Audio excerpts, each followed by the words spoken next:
Okay, let's go. You guys good? Hey. All right, we good? Keep going. The clock, it's ticking. Off we go. 60 minutes. 60 minutes. 60 minutes. It's time for 60 Minutes, Sundays on CBS.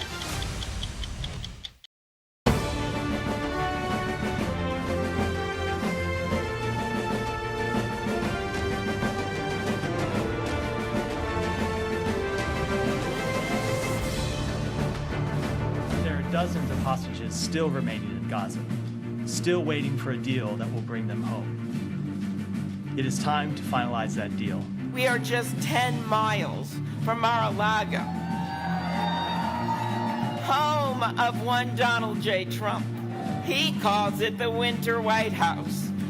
I call it his retirement home. The families actually put out a very strong statement defending me. They said, we asked him to be there.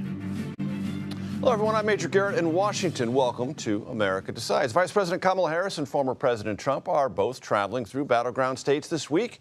The Harris campaign officially launched their, quote, Fighting for Reproductive Freedom, unquote, bus tour today in Palm Beach, Florida, home of, among other things, Trump's Mar-a-Lago resort.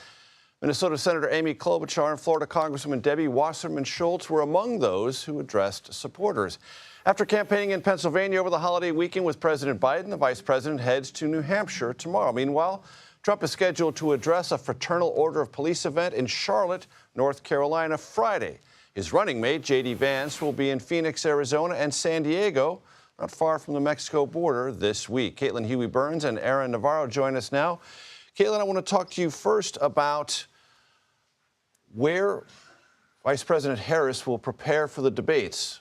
Pittsburgh, Pennsylvania, hello, biggest battleground state on the map. Yeah, Pennsylvania is the whole ball game. I mean, you talk to both campaigns and they say they're essentially trying to park there as much as they can because really both campaigns can't get to 270 without Pennsylvania. And when you look at kind of where she's going, and Aaron can speak to this because he was just there, but you look at where she's going, she's trying to cut down the margins in some of those Trump areas, right? Win by, or not necessarily win some of those Trump areas, but lose by less is kind of the strategy. And the Trump campaign, I mean, going back to when J.D. Vance was announced as the running mate, they essentially said that they want to, put J.D. Vance in Pennsylvania as much as possible and all those, blue wall states. That is the ball game. That's where the first debate will be just a week from today. Aaron, dig a little deeper on Pennsylvania and the Harris campaign's approach. They need it. The Trump campaign needs Pennsylvania as well to get to 270 Electoral College votes. I was just there in Pittsburgh. Big Labor Day Union Hall event with President Biden, Vice President Harris. She's going back to Pittsburgh to do debate prep. She's going to camp out there and then make it back out to Philly for the debate. But this is a state that you're going to see Josh Shapiro in. President Biden has said he would campaign a lot in as a surrogate to help make sure that they deliver that Commonwealth. And when you look at where she's going, western part of the state, maybe some areas that maybe lean a bit more Republican surrounding Allegheny County. That's that big Democratic county where Pittsburgh is. And they need to make sure that Harris is defined in those voters' eyes. Pennsylvanians know Joe Biden. It's his second home state. Defining Harris is going to be their campaign's mission. And talk about this concept that Caitlin and I identified as lose by less. Meaning what? How should our audience think about that? At least in places like Pennsylvania, Georgia, Democrats I've talked to say they want to really play in rural areas. These are not counties they're expecting to flip on a dime, but maybe going from a 75% Trump to 25% Harris loss to something closer to a 60-40 could really make the difference, especially in these states where the margins were so close in 2020, and at least the Harris campaign's posture has been it's going to be potentially even closer this time around. Caitlin, I play for you for something that President Trump said over this weekend about the 2020 election and what his rights were or weren't. Let's play that. Whoever heard you get indicted for interfering with a presidential election where you have every right to do it, you get indicted and your poll numbers go up. You had every right to get not involved, interfere. Interfere. This is a difference, and it's an important one, ladies and gentlemen, because previously those around the former president, and even he, said he was just raising questions. Raising questions is fundamentally and legally different than interfering. He chose the word interfering. And campaigns have every right to bring about legal challenges after the vote. Absolutely every right. He did, and all of those challenges were not won. They found no evidence. Which means you're obliged to accept the legal verdict after you have exercised your right to challenge. Exactly. And we are 4 years removed from that. And I've been covering his campaign very closely. He has not strayed away from those remarks about those falsehoods about the 2020 election. And even as his campaign is trying to focus voters on having faith in the electoral system, at the end of every rally, they urge voters to vote by mail if they can, to vote early if they can, to make sure they kind of bank those votes, knowing that that really can make the difference. Meanwhile, you have the principal still not acknowledging the results. A couple weeks ago, I interviewed the former president, yes, you and did. I asked, will you accept the results of the election? He said, if it's free and fair. Well, we asked also, what does free and fair mean? And he noted, which I think is notable, that he said that there have been changes implemented over the past 4 years that he believes will make this in his words, freer and more fair election. There have been changes in Georgia and other states. So, we're just kind of clocking that on the map here. But again, has not once acknowledged the results. Georgia, North Carolina, Florida all made some alterations to their procedures after 2020. Those are all places on the map. Aaron, this reproductive rights bus tour begins in Florida. No coincidence there. What is the most current Harris campaign thinking about the possibilities, probabilities of Florida? Oh, interesting. Look, Democrats in Florida will always argue to you that the state should be in play. There should be more investments made. Should doesn't mean is. Yes, and from talking to Democrats in the Harris campaign, it doesn't seem like they are making Florida a key battleground. They're at least making some plays in there, in part to troll former President Trump. As Amy Klobuchar said in that bite you showed, 10 miles away from Mar-a-Lago. This comes the week after he was kind of pressured to say that he would vote no on that ballot initiative that would essentially enshrine abortion rights in that state. So they're starting, yes, in Florida. They have another stop in Jacksonville tomorrow, and they're going to Savannah, back to another more traditional battleground state. But at least to Democrats there, they say having a presence here helps with those ballot measures and maybe creating the infrastructure for some elections down the road. And forcing the Trump campaign possibly to keep an eye on Florida in ways it would prefer not to. Aaron Navarro, Caitlin Huey-Burns, as always, thank you very, very much. We will have full coverage of the first presidential debate between Vice President Kamala Harris and former President Trump 1 week from tonight. America Decides will be live from the Spin Room in Philadelphia at 5 p.m. Eastern, and the debate itself, hosted by ABC News, can quite happily be watched by you right here starting at 9 p.m. Eastern. We are following some breaking news. Federal prosecutors have announced new charges against several Hamas leaders. For more on this, CBS News Homeland Security and Justice reporter Nicole Skanga joins me now. Nicole, what is the latest? What can you tell us? Yeah, Major, we are still reading through this 38-page complaint breaking moments ago, but it indicates 6 defendants, all of them part of Hamas's leadership structure. Abu Ibrahim, Mohammed Daif, El Khalid El Daif, Abu Bara, Abu El Walid Ali Baraka, knowingly provided Hamas with material support and resources, including services, property, personnel, all of this part of a conspiracy to murder U.S. nationals, bomb a place of public use, and use a weapon of mass destruction against Americans. There are 7 total charges here. Now, these defendants, they are the former chairman of Hamas's Politburo, the leader of Hamas in the Gaza Strip since 2017, the commander-in-chief and deputy commander of the Al-Qassam brigades, Hamas's head of national relations abroad. The activity in this complaint dates back to at least 2001, but it includes the atrocities that unfolded on October 7th and everything since. And according to this complaint, at least 43 American citizens were among those murdered, and at least 10 American citizens were taken hostage or remain unaccounted for, of course, on October 7th. Now, it goes on to describe some of the activity by Hamas, saying Hamas terrorists attack civilians, firing handguns, assault rifles, and handheld rocket launchers in a small residential communities. This complaint also saying that during the October 7th massacre, Hamas terrorists weaponized sexual violence against Israeli women, engaging in rape. Hamas also targeting civilian populations with a barrage of rockets and, claiming its fighters fired more than 5,000 such rockets at towns and cities in southern Israel.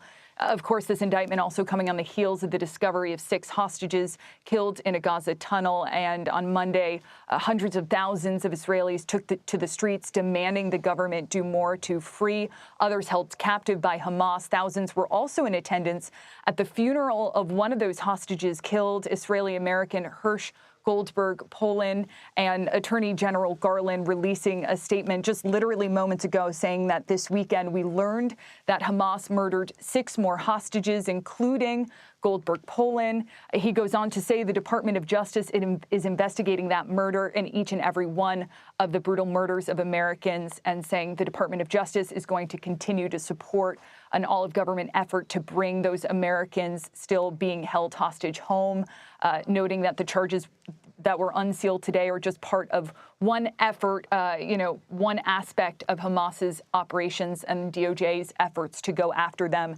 These will not be the last efforts by the Department of Justice. Attorney General Garland saying DOJ has a very long memory. Major. With all the developments on this breaking news story, Nicole Skanga, thank you very much. Thanks. Related to all this, Israeli Prime Minister Benjamin Netanyahu remains defiant on ceasefire terms as grief over Israeli hostages found dead in Gaza fuels outrage. Where negotiations for a deal stand or don't stand, that's next. You're streaming America Decides.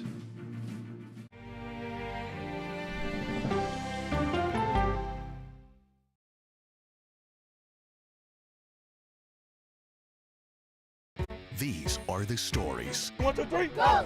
of We the People. We're trying to generate our own hope. It's a huge deal. I'm enabling them to feel valued. Eye on America, weeknights on the CBS Evening News with Nora O'Donnell. I had progressively fallen deeper into the world of online sports betting. The risk is the rush. What do you think is driving the spike in popularity? I think it's legality. If it's legal, I'm going to use it. There are ways to bet when you are 18. We've created an epidemic of child gambling. You can't walk into a male dormitory in a college campus without sports betting happening. It's America's most neglected problem. I use sports betting as a way to escape, when in reality, I'm choosing self-destruction. Whatever I had left, it was gone. The purpose of the industry is to get you to play to extinction. And that means until all your money is gone. Go to the ends of the earth. Reach for the stars. Yeah, I just took off. That kind of thing. Oh, that's pretty good. Because there's always something new under the sun on CBS Sunday morning. America Decides is your place for fact-based, unbiased reporting. At the White House, at the Capitol, on the campaign trail. What do you say to those in your party? Any cracks in the Republican Party? Our reporters and our anchors travel the country talking to voters like you about the issues that matter most. Immigration is really a factor right now that are going to be driving your decisions. What would you say to those who say, look, that's just democracy at work? Listening to you and bringing your voice into our coverage. I want a strong, proud America. Is democracy on the ballot in 2024? Let us help you decide. America Decides. Stream our expanded one-hour program Monday through Thursday at 5 p.m. Eastern. Exclusively on CBS News 24/7, the streaming home of CBS News. People with developmental disabilities were once sequestered by the hundreds of thousands in institutions. Many of our fellow citizens are suffering tremendously because lack of attention, lack of imagination, lack of adequate manpower.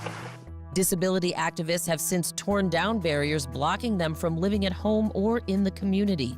We conclude that Title II of the ADA requires states to provide community-based treatment for persons with mental disabilities. But of the 16,000 people who remain in state-operated institutions, half are in 5 states, and Illinois is one of them.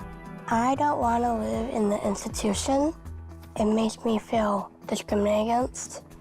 Do you think there are people living in institutions in Illinois that don't need to be living there? Yeah, because they're proving it as soon as they get out.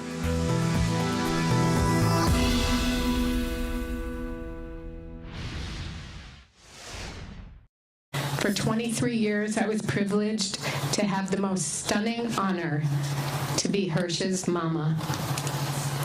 I'll take it and say thank you. I just wish it had been for longer. Welcome back to America Decides. That was Rachel Goldberg-Polin in Jerusalem yesterday delivering a eulogy for her son Hirsch, who was one of 6 hostages found dead in Gaza. This as Israeli protesters took to the streets in Jerusalem over what they describe as the government's failure to secure a ceasefire and hostage deal. I want to bring in our Imtiaz Tayeb from Tel Aviv. Imtiaz, what can you tell us? Well, Major, as you can see, Israelis have come here to the center of Tel Aviv for a third night of protests following the killings of 6 hostages in Gaza. And they say that Prime Minister Netanyahu is squarely to blame for those killings, and they're calling on him to call for a ceasefire and hostage release deal in Gaza to bring the remaining 100 or so hostages home. But we heard from Prime Minister Netanyahu last night, where he started off with a bit of contrition, asking for, quote, forgiveness for not being able to bring the hostages home alive.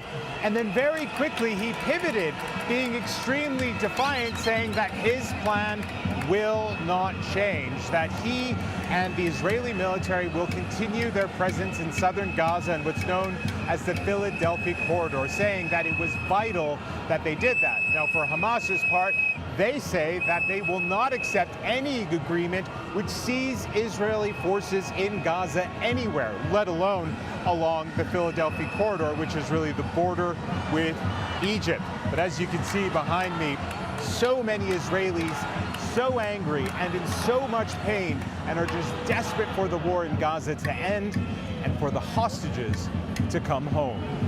Major. On the scene for us, as always, Imtiaz Tayeb, thank you very much. I want to bring in the managing director of the Washington Institute for Near East Policy, Michael Singh. It's great to see you, Michael. Explain to the audience Netanyahu's political calculations. He sees the protests, but he also knows he has a coalition government that if he moves in the direction that the protesters are urging, begging, shouting at him to move, his government is likely to fall. True? Well, I think that's right. He's obviously dealing with a war which has been going on for almost a year. And so you have protesters on the streets who I think are saying, look, at this point, we have accomplished all we're going to accomplish militarily, and our priority needs to be on getting our fellow citizens home. And the killing of the brutal killing of those 6 hostages in the tunnels under Rafah just recently, I think sort of brings home the idea that you have perhaps still dozens of Israelis there. If you can get them out, let's get them out. And they were, if I read correctly, Michael, probably among those who would have been released in earlier iterations of a ceasefire hostage release agreement. That's right. They could very well have been on the list of those to be released in a first phase of a hostage deal. Obviously, we can't know. Can't know that for sure. But then you're right. He has major folks on the other side in his coalition, you know, in his own party. Hard-right coalition government. Exactly. Hardliners who say, look, at the end of the day, we need to make sure that we essentially brook no compromise with Hamas. We can't allow something like October 7th, those terrible attacks which took place, to ever happen again. And that means ensuring an outcome that essentially destroys Hamas. Talk to our audience about what Imtiaz referred to, this Philadelphia corridor. It's a new term. I wasn't familiar with it until about 48 hours ago. Probably I should have been. Why is it important, and is it the most important sticking point or just one of many? Well, it's one of many sticking points, but it's a very important one. It's important because the Philadelphia corridor is a narrow strip of land between the Gaza Strip and Egypt. It's essentially meant to be a demilitarized zone in the Egypt-Israel peace treaty. When Israel initially withdrew from Gaza in 2004, it was controversial then whether Israel should remove its troops from that corridor because there was a lot of worry that arms would flow from Egypt through that corridor into Gaza and Hamas could arm. Now, Israel ultimately withdrew its forces from that corridor, and that's exactly what happened. You know, we do believe... Arms did flow in. Arms did flow in. We believe that actually this is how Hamas was able to assemble this massive armament it used on October 7th. And Netanyahu is under a lot of pressure to assure that that never happens again. But again, you have to balance that against all the other considerations like the release of hostages. And when you take a look, Michael, at these long-running ceasefire, hostage exchange negotiations, do you have any shred of optimism? I don't have much optimism, and it's because even though we're talking now about the divisions within Israel over what to prioritize, and we've seen some divisions between the U.S. and Israel, there's another party here, and that's Hamas. And it seems as though Yahya Sinwar, the leader of Hamas, is really the one party in the region who is content to see this war go on. And until we see from Hamas a desire for a ceasefire, these discussions about prioritization are academic. And explain to our audience, if you can, Michael, and it's a hard thing to explain, that belligerence from the leader of Hamas inflicts untold damage on Palestinian civilians who are not fighters in Hamas, all manner of destruction of infrastructure, things essential to the lives of those non-combatant civilians, and yet do they sort of tolerate it, or do they have no choice? Well, look, I think the leadership of Hamas, in fact, welcomes it. I think they see the international pressure building on Israel. The trade-off is suffering amongst Palestinians. And, you know, Yahya Sinwar, the leader of Hamas, I think doesn't care about suffering amongst Palestinians. Palestinian people themselves are living with guns to their head. You know, they're obviously in a state of war, but they're also living under intimidation from Hamas. And they haven't had a leadership for decades now, which has really represented them well, represented them responsibly there. And that is among one of the many, many layered complexities of this region and this particular conflict. Michael Singh, thank you very much for your help. Ukrainian officials say a Russian missile strike on a military training facility in a nearby hospital today has killed more than 50 people. The two ballistic missiles struck a city 200 miles southeast of the capital of Kyiv, injuring more than 200 people. This appears to be one of the deadliest attacks carried out by the Kremlin since the war began. Ukrainian President Volodymyr Zelensky says, quote, Russian scum, unquote, will be held accountable. Something weird is happening as Democrats down ballot look to Tim Walz to help boost their re-election chances. Our Scott McFarland takes a look at the VP candidate's impact on the 2024 race. You're streaming America Decides.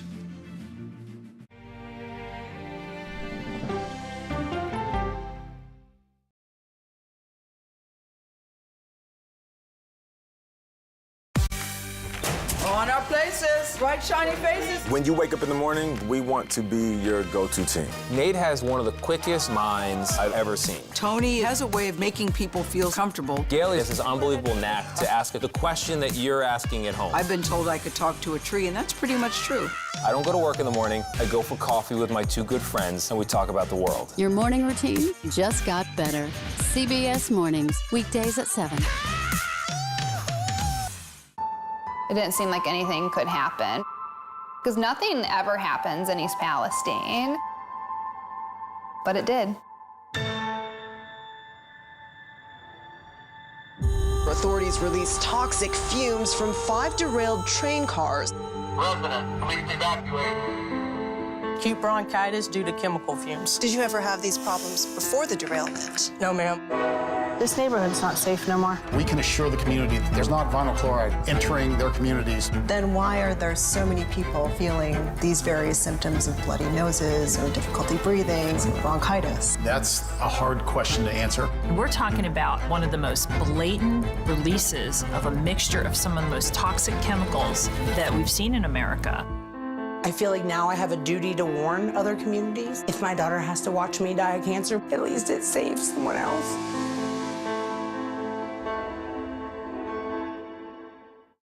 This case. It's like a screenplay, something straight out of Hollywood. But it's not fiction. It's 48 hours. Human remains found this week. 4 families shattered. There's no physical evidence. The mystery would haunt investigators for years. There's some questions that have to be asked and need to be answered. Like a John Grisham novel. A gripping true crime original. 48 hours. Now streaming on the free CBS News app. Stories that inform. You can be really old at 60, and you can be really young at 85. Inspire. How do we unlock the power within ourselves to be who we want to be? And brighten your day. The best part of fame is making people feel good. Always send the people home happy. Make every day a little more like Sunday morning. Here comes the sun. Stream now on the free CBS News app. Hello, everyone, and welcome to our Dragon capsule here in space. sightseers in space, the thrill of a lifetime. Seeing the Earth from space, it was so exhilarating. But the risks that come with the territory. There have been 4 fatal accidents. That's a 1% fatal accident rate. Might make you look before you launch. If you had 1 out of 100 airplanes falling out of the sky, we'd have a public crisis. Space tourism, now streaming on the free CBS News app. Welcome back to America Decides. As we mentioned at the top of the show, a bus tour promoting Kamala Harris's support for reproductive rights is now underway after kicking off in Palm Beach, Florida. Molly Ball and Sabrina Rodriguez are here to talk about all this and much more in the political sphere. Molly is a senior political correspondent for the Wall Street Journal. Sabrina is a national politics reporter for the Wall Street Journal. Molly, let me start with you. I asked Aaron Navarro about this. Starting this particular tour in Florida, there's a ballot initiative there, and there's this running debate within the Democratic Party and the Harris campaign. How real are the prospects in Florida? What's your sense?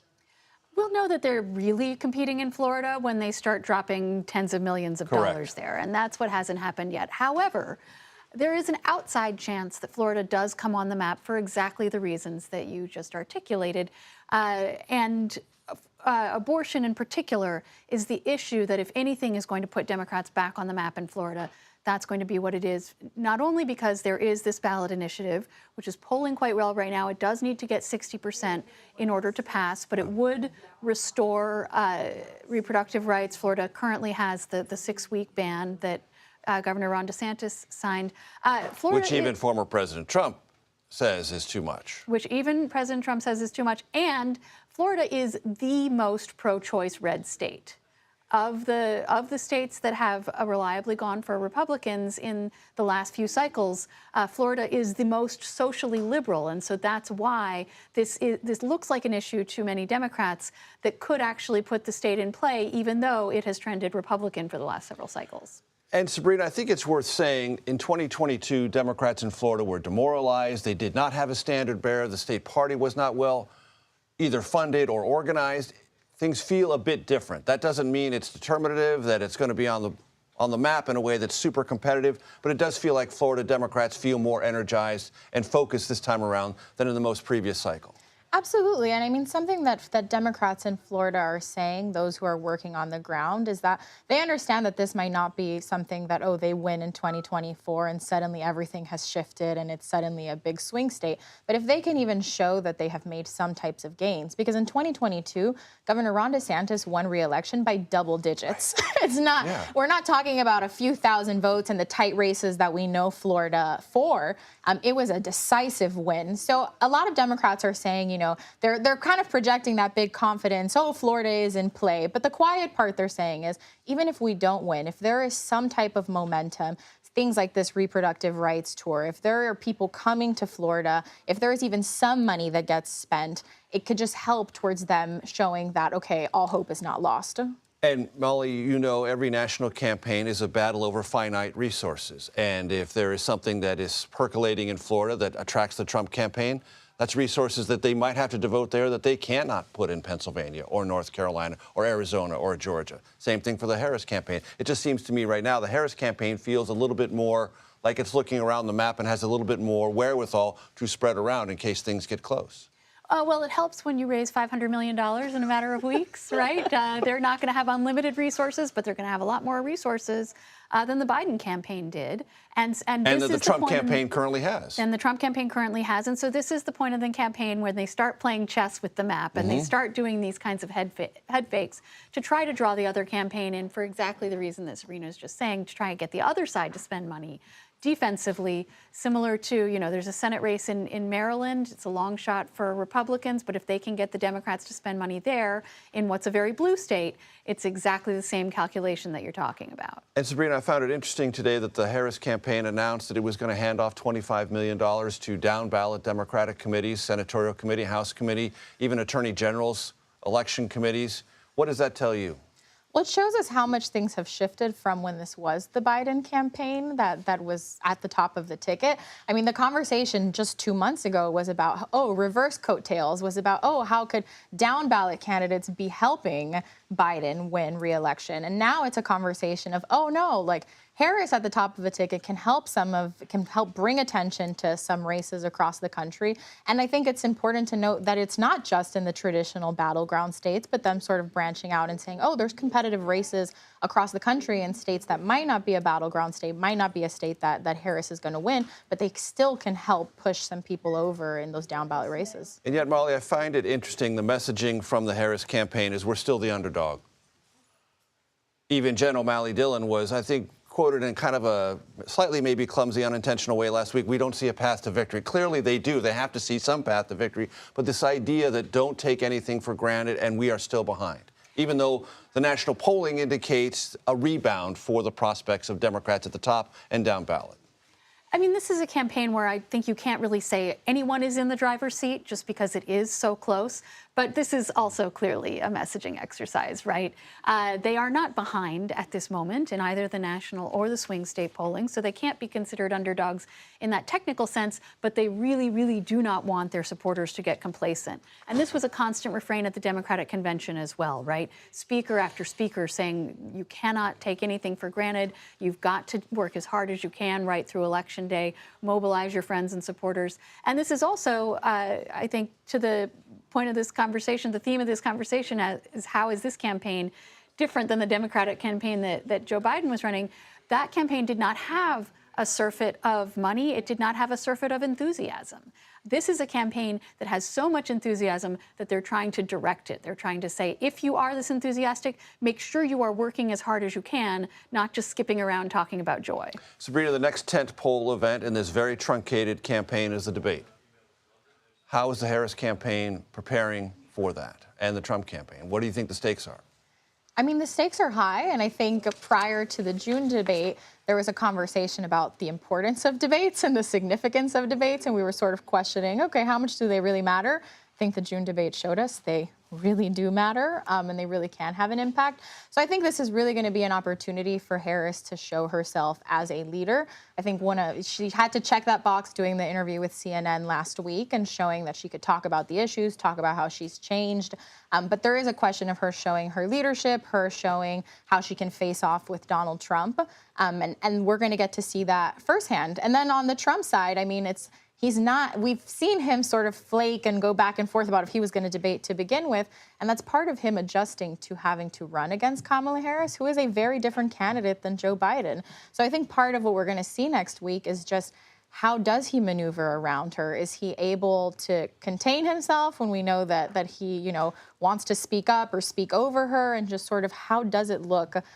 Because this is really a debate that's going to matter for those people in the middle, those people who are undecided or who are deciding if they're even going to vote at all. And that's really, we know bases are very energized, and now, Democrats have made up for it with Kamala Harris at the top of the ticket. But there is still that sliver of Americans who don't know what they're going to do come November, and that debate is a moment for them to decide. Well said. Sabrina Rodriguez, Molly Ball, as always, great to have you with us. Thank you. A New York man is sentenced for making thousands of threatening calls to Capitol Hill. Our Scott McFarland is standing by with the details. That's next. You're streaming America Decides.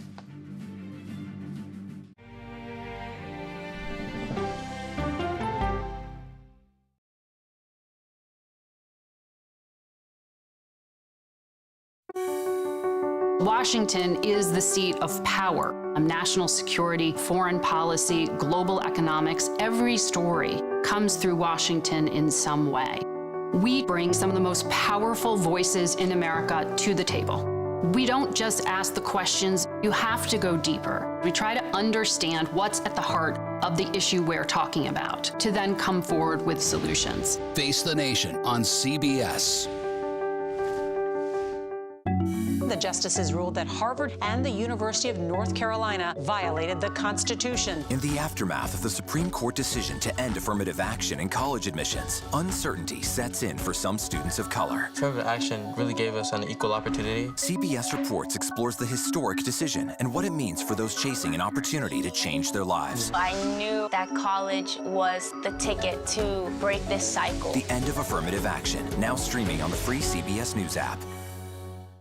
America Decides is your place for fact-based, unbiased reporting. At the White House, at the Capitol, on the campaign trail. What do you say to those in your party? Any cracks in the Republican Party? Our reporters and our anchors travel the country talking to voters like you about the issues that matter most. Immigration is really a factor right now that are going to be driving your decisions.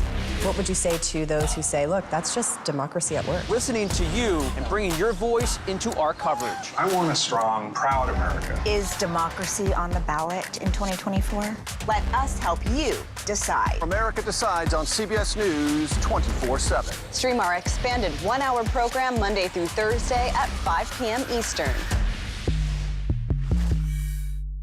An original documentary from CBS reports. AI is among the most world-changing technologies ever. Curing diseases, scientific breakthroughs, making lives better. They can help us with medical discoveries, scientific discoveries, doing better agriculture, having cures for things like Alzheimer's. It's also going to really transform the way we work. The uplifting potential of artificial intelligence is limitless. It gives you a friend, somebody to chat with 24/7 that is non-judgmental. He makes me feel loved and desired. And so are its downfalls. The problem with all this AI is that it's unpredictable and uncontrollable. The choices we make now will have lasting effects for decades, maybe even centuries. The ChatGPT revolution, now streaming on the free CBS News app. We are about to see American weapons in the hands of Mexican cartels. A gun pipeline to Mexico. We are arming the cartels. 100%, no doubt about it. Happening right under our noses. Who's doing something about this? Nobody. A CBS Reports exclusive. Most Americans have no idea that we are effectively arming the enemy next door. This is the story the American people need to know. Arming cartels, now streaming on the free CBS News app.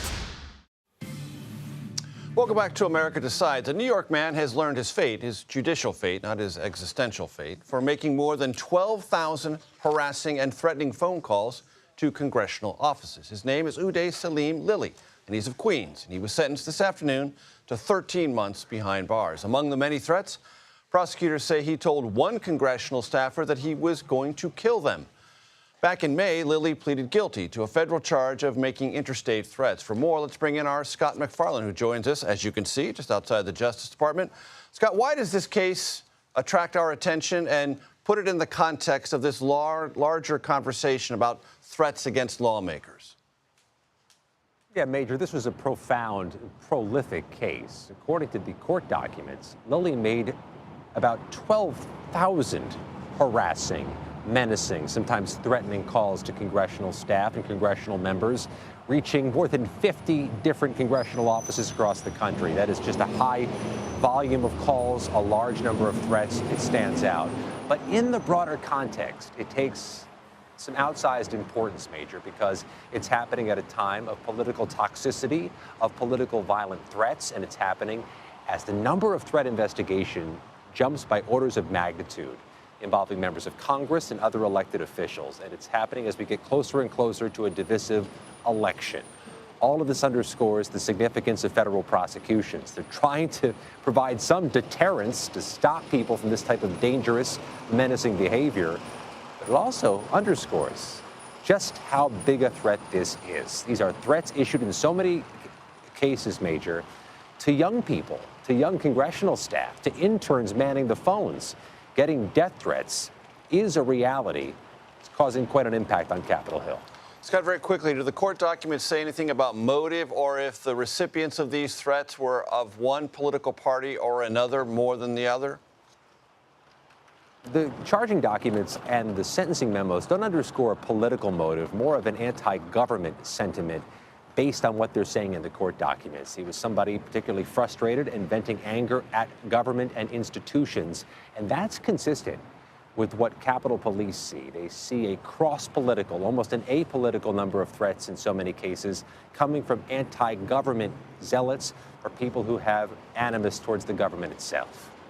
Scott, you have some very new reporting that's quite interesting about Democratic members of Congress hoping that they gain a political bump from Tim Walz now that he's on the presidential ticket as running mate to Kamala Harris. Angie Craig of Minnesota, Congresswoman, talked to you about the Walz factor. Walk us through her experience and possibly her expectations. And to do so, let me walk you down Pennsylvania Avenue, just a short ways to the Capitol, where there are 2 congressional districts where Tim Walz might have outsized significance. Obviously, with the one and only battleground race in Minnesota, always competitive in Minnesota's 2nd district, and in Omaha. Nebraska is Tim Walz's boyhood home. He was campaigning there in mid-August, trying to leverage that. And there's a battleground race in the Nebraska 2nd district. Angie Craig perennially has close races, fighting for her 4th term in a battleground area south of Minneapolis. She texted Tim Walz 9 days before he was named to the ticket, saying, "I never lose when you're atop the ticket, Tim. This would be a good thing." It also leans into some of our other reporting, Major, that House members were advocating for Tim Walz to get on this ticket. House members who used to call then Congressman Walz a colleague. In Nebraska, Don Bacon is the Republican fighting to keep his seat. Always a tough race there. He told me he was more concerned about Josh Shapiro because he believed Shapiro had a more moderate set of positions that would resonate more with his constituents, more so than the native ties of Tim Walz. But Tony Vargas, the Democrat seeking to oust Bacon, said Tim Walz is going to give momentum towards his efforts to oust the Republican. All this comes into play, Major, because, of course, any 2 or 3 races can swing so much in the U.S. House, where Republicans have such a narrow margin they're trying to protect in November. 4 seats, exactly the Republican margin, with the legal details and the political insight. Scott McFarland, we thank you very, very much. Some families of fallen soldiers defend former President Trump after his Arlington Cemetery visit. More on that next. You are streaming America Decides.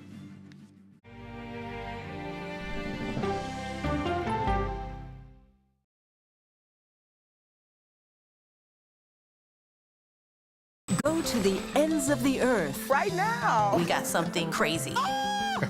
And reach for the stars. Here we are. Time. Yes, it's my comeback.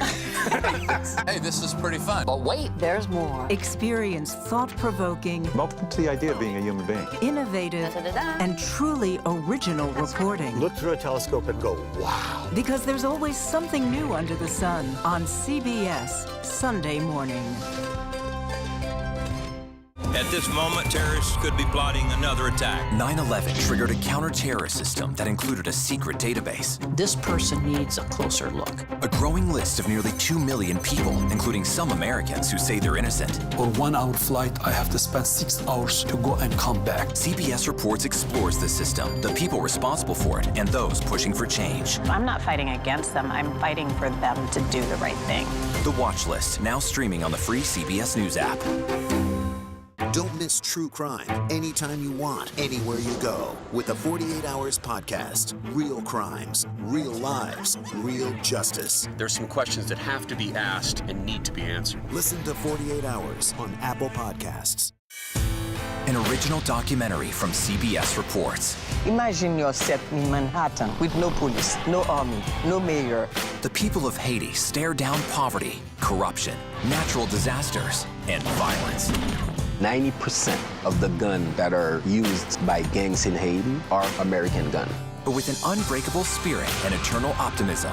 There are days where I cry, but we can't be discouraged. We still believe in Haiti. They're still able to look ahead with hope. Haiti is on the brink of transformation, a radical shift. Haitians are coming together and saying things must change. Fighting for Haiti, now streaming on the free CBS News app. Hey there, welcome to The Uplift. I thought she was a groom, and I stepped back and I went, oh, you're the queen. She's going to be with me every instant that I'm alive. I just wanted to see if you'd go to Disneyland with me today. I look over at him and he's smiling. I'm going to remember that the rest of my life. They told us when he was going to be born, he was only going to live for 30 minutes. It's really a miracle that he's with us today. The Uplift. Stream now on the free CBS News app. When you wake up in the morning, we want to be your go-to team. On our places, bright, shiny faces. I don't go to work in the morning. I go for coffee with my 2 good friends, and we talk about the world. Your morning routine just got better. CBS Mornings. A CBS News investigation. People looking for love, finding their life savings gone. This could happen to anybody. And sometimes losing their lives. Anything for love. Now streaming on the free CBS News app. Some Gold Star families are defending former President Trump after his visit to Arlington National Cemetery last week, which some critics thought was overtly political. Some of them, these Gold Star families, are also criticizing Vice President Harris in an ad released by the Trump campaign. Where were you and Joe Biden on August 26, 2024? Nowhere near Arlington Cemetery. President Trump shows up. President Trump takes the time to hear our loved ones' stories. James Laporta joins us now. He is a verification producer for CBS News Confirmed team. That's our fact-checking unit. James, you have talked with and met with some of the families from Abbey Gate, the victims there. What have they expressed to you about their attitudes or possibly anger toward the Biden administration, and if anything at all about this current controversy? Sure. So I've had dinner with the families a couple of times, particularly after they testified on Capitol Hill about the bombing itself. And there's a real anger there, and it's pure raw emotion. I mean, these families have, their lives and these families have been permanently shattered by the Afghanistan war, and particularly how the war concluded. And they're angry, they're legitimately angry about President Biden's foreign policy decisions during the withdrawal. In particular, there's criticism of the U.S. relying on the Taliban to secure the outer perimeter of the airport. There's criticism that because of the lack of security during the withdrawal, it set basically the stage for a bombing to occur. And, over the years, the Biden administration, the White House, has largely moved on from Afghanistan. And so you don't really hear about it much until these anniversaries come around, until, these 3 years, we're now at the 3-year mark. And that's been a criticism too. I mean, there's been no State of the Union address where President Biden has addressed the ending of the 20-year war. And so these families are angry about how the 20-year war in Afghanistan concluded. And James, talk to us about Section 60 within Arlington National Cemetery and the overall rules about photographing anything that personnel there regard as even potentially political. Sure. So Arlington National Cemetery they get tens of thousands of visitors every year. People who are tourists to Washington, D.C., people from around the world. They go and they visit the Tomb of the Unknown Soldier, or they might go visit, where John F. Kennedy is. But Section 60 is different. You don't typically, in the times that I've been there, you don't typically see tourists there, or people visiting from around the world. What you find is family members, or friends, or relatives who have lost loved ones in the recent wars, particularly in Iraq and Afghanistan. I personally have friends who are buried there from my time in service. So Section 60 is where we bury our recent fallen, particularly from the recent post-9/11 wars of Iraq and Afghanistan. In terms of filming, Arlington National Cemetery makes it quite clear that you are not allowed to film anything that would sponsor a political party or any sort of ad. And that's where the Trump administration, the Trump campaign overstepped. And as I understand it, James, if you are to be visiting Section 60 or any part of Arlington National Cemetery in this kind of capacity, these rules, and very quickly, give me an answer on this, are explained to you up front. Correct. It was before the Trump campaign visited Arlington National Cemetery, it was very clear to them that they were not allowed to do this. It was perfectly fine for him to go to the Tomb of the Unknown Soldier and go to Section 60 and visit, but it was not okay for them to turn it into a political ad. James Laporta, thank you very much. Question, is he anti-abortion champion or something else? Donald Trump works to clarify his stance on this big issue as some Republicans struggle with conflicting statements. You are streaming America Decides.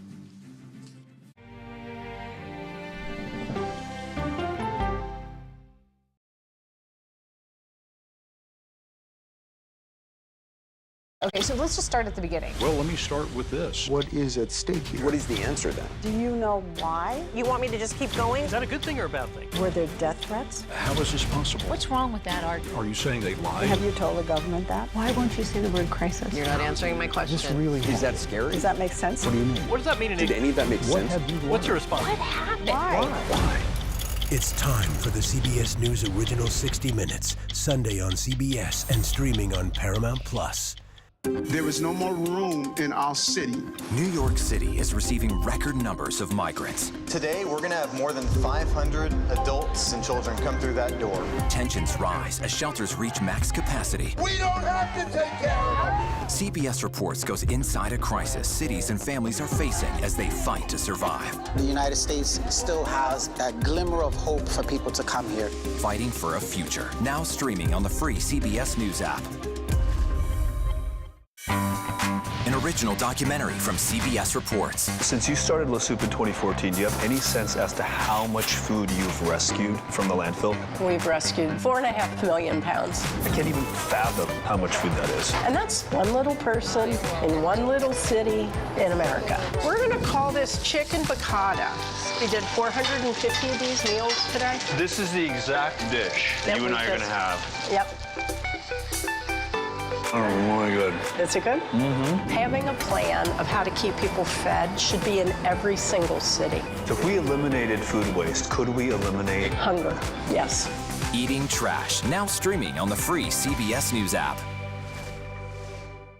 America Decides is your place for fact-based, unbiased reporting. At the White House, at the Capitol, on the campaign trail. What do you say to those in your party? Any cracks in the Republican Party? Our reporters and our anchors travel the country talking to voters like you about the issues that matter most. Immigration is really a factor right now that are going to be driving your decisions.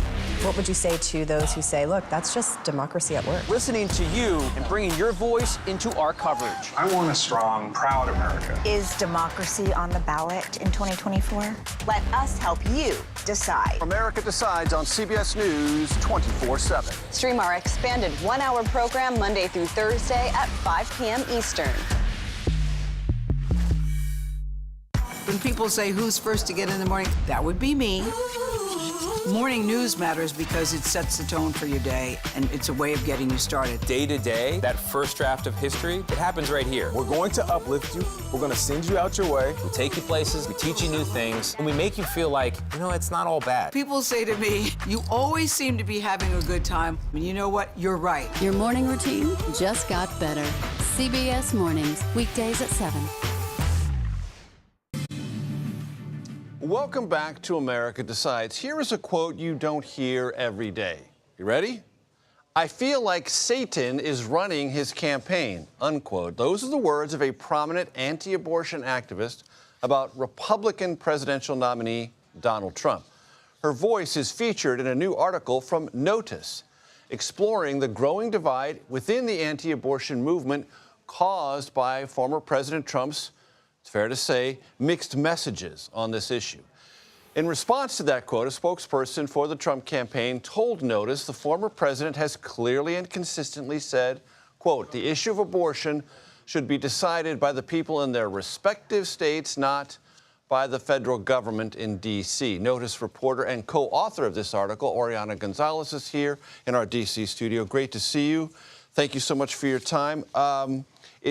I think I understand the context of that quote, but flesh it out for us, please. Absolutely. This discontent amongst the anti-abortion advocates has been brewing for quite a while. We saw it particularly grow when Trump said that abortion was a state's issue. Then after that, he changed the Republican platform and got rid of decades-old language calling for a federal abortion ban. And so what's going on is that anti-abortion leaders are kind of flabbergasted because they were like, oh, this is the guy that in 2016 and in 2020 courted us. He promised us at least a federal 20-week abortion ban. He told us that he would change the judiciary to change and overturn Roe v. Wade. And now we see him kind of moderating that position. And that, you know, we're not blind to this. Since the Dobbs decision, poll after poll keeps showing that voters support abortion access. And so Trump and other Republicans, too, are kind of dancing around the issue, trying to figure out how to best message. And where Trump has landed specifically is saying, you know, that he's a moderate on it, that it's a state's issue, that 6 weeks is too short, and that... Or that's in reference to the Florida... Precisely. Law. Yeah. He was specifically saying that Florida's 6-week ban was too short. And that created just a ton of backlash coming at him from anti-abortion leaders who saw him initially as their guy, as their advocate. And they just don't think of him as that anymore. They think of him as like the best option compared to Kamala Harris, but not the number one. And is this having a material effect on either energy, activism, or just general sense of support for the former president in these crucial days leading up to November 5th? Absolutely. I mean, we know that this election is going to be tight. Every single vote counts here. And the anti-abortion movement has been a big part of the conservative coalition, I guess, since, for decades at this point. And what we know and what I've heard, frankly, from a lot of anti-abortion advocates is that, when we look at the people in this movement, a lot of them are single-issue voters. And so, what is Trump doing here? It looks, some anti-abortion leaders say, that he's alienating that part of his base. And again, every single vote counts in November. Like the election could be decided by just a handful of votes at this point. So really, is he going to continue this rhetoric where he, risks losing that part of his base that he definitely got in 16 and 20? Or is he going to start appealing more to that base and then potentially getting the abortion rights side a lot more fired up? And it doesn't appear there's any clean way out for Trump on this, because if he switches, then everyone in suburban and exurban America, crucial parts of the election demographics, look at that and say, okay, he's veering hard right in response to his base. If he doesn't, he risks deepening this alienation. Oh, absolutely. And we already know that the abortion rights has been a winning topic, a winning issue for Democrats. And they're really pushing, not only that they're the party that will protect abortion access, but they're pushing the message that Trump is going to lead to a federal abortion ban, that all 50 states are going to ban abortion because of him, because, he continues to brag that, he's the reason why Roe v. Wade got overturned. And so where we are right now is this kind of situation for the GOP where and I've heard this before, they're the dog that caught the car. Before, when Roe v. Wade was in place, they really had that cushion to go as far as they could in their messaging, to really say, I don't like this decision, I want to ban abortion, knowing that because of Roe, there was always going to be something for them to fall on, to blame, as to why they couldn't get there. Now, I think what they didn't expect is that voters really, truly care about abortion. And Democrats are really taking that advantage. On both sides, they care. Very dialed in on this topic. Oriana Gonzalez, thank you very much. Thank you for having me. I hope you have taken careful note that nowhere in this show have you heard a reference to this period after Labor Day being, quote, the traditional start of the general election campaign, or that we are entering the final sprint or the home stretch. You didn't hear those references for two reasons. One, they are cliches, and I detest cliches, though television tends to traffic in them with annoying frequency. That's a topic for another day. The biggest reason these shop-worn phrases have been ignored tonight is because they simply do not apply. This race for the presidency began July 21st. In case you need reminding, that is the day President Biden instantly transformed himself from president and presumptive nominee for re-election to lame duck president and decider of the Democratic Party's 2024 presidential nominee. Biden waited so long to end his campaign that his endorsement of Vice President Kamala Harris might as well have been a benediction, a laying on of the hands that deterred every ambitious, presidentially minded Democrat, and there are plenty of them, from even considering a challenge to the freshly anointed Harris. There has never been a shorter campaign for the presidency in the primary era. The only thing comparable in terms of a vice president stepping in for a president who backed out of a bid for re-election occurred in 1968. But even then, Vice President Hubert Humphrey announced his campaign on April 27th. Just for historical purposes, the modern era of presidential primaries began in 1952. Interestingly, that year, the Democratic Convention drafted Adlai Stevenson of Illinois after party bosses decided the winner of the primaries, Tennessee's Estes Kefauver, was simply too much of a maverick to be trusted. Stevenson won on the 3rd convention ballot back in 1952. But that was the dawn of the primary system for the presidency, and parties and the nation still expected party bosses and the delegates who took their cues from those bosses to handpick the nominee, not voters in primaries. That, interestingly, is what has happened this time, except there was only one party boss, Biden, and he decided so late as to make this genuinely a campaign like no other. It is a startling sprint where all traditional sense of timing has been rendered meaningless. The campaign has been a sprint since July 21st. There is no traditional start to it. There never was. Home stretch. It started, just to extend the horse racing metaphor for a second, 3 furlongs from the finish. The pace of things could not be faster. The time to process the choices and alternatives crammed into precious few weeks. These times, in other words, can make no room for cliches or language that suggests this is all much like what came before it. It is not. That does it for today. We'll be back with another edition of America Decides tomorrow at 5 p.m. Eastern. The Daily Report with John Dickerson starts right now.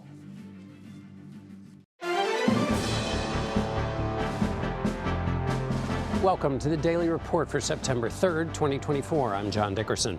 The largest protests in Israel since the war with Hamas started, and Prime Minister Netanyahu is more resolute than ever. We'll have the latest reporting from the region and analysis. Another devastating Russian missile attack rocks Ukraine while Putin struts to a royal welcome in Mongolia. He was supposed to get arrested, but he wasn't. We'll explain.